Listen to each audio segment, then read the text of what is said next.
لا دراسة ولا تدريس، لا دراسة ولا تدريس، حتى يسقط الشبيح، حتى يسقط الشبيح. لا دراسة ولا تدريس، لا دراسة ولا تدريس، حتى يسقط الوزير، حتى يسقط الوزير. لا دراسة ولا تدريس، لا دراسة ولا تدريس، لا مراقبة ولا تصحيح، لا مراقبة ولا تصحيح، حتى يسقط الشبيح. حتى يسقط الشبيح.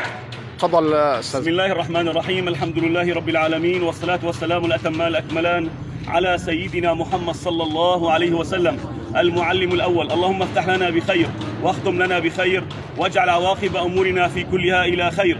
باسمي وباسم المعلمين في الشمال الأحرار الأباد، نحن في وقفة احتجاجية لتحصيل حقنا، وليس لاستجداء من أحد ولا تسول من أحد. إنه حقنا، ووجب على الحكومة وجوبا وعلى وزارة التربية ممثلة بها تحقيق مطالبنا وحقوقنا التي كنا نسعى إليها، ونحن الأبات الأحرار المعلمين منذ 15 سنة، ونحن نقف أمام الطلاب نعطي بكل إخلاص وكل تفاني وبجميع ما أوتينا من قوة، والله سبحانه وتعالى يشهد علينا.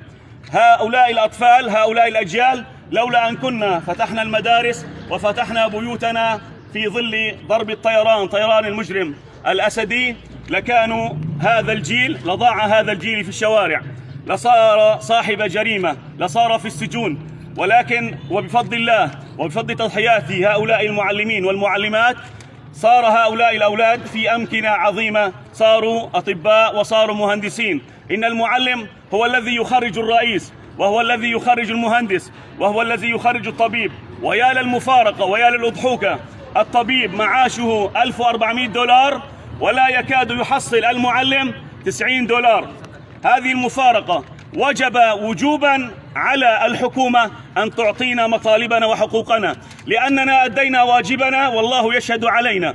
نحن الآن في هذه الوقفة الاحتجاجية، في هذه الوقفة العظيمة، نطالب بالتثبيت دون أي شرط، دون أي مسابقة، لأننا الأقلنا سوى أو عمل 5 مسابقات معلم صف، وهو الآن على رأس عمله.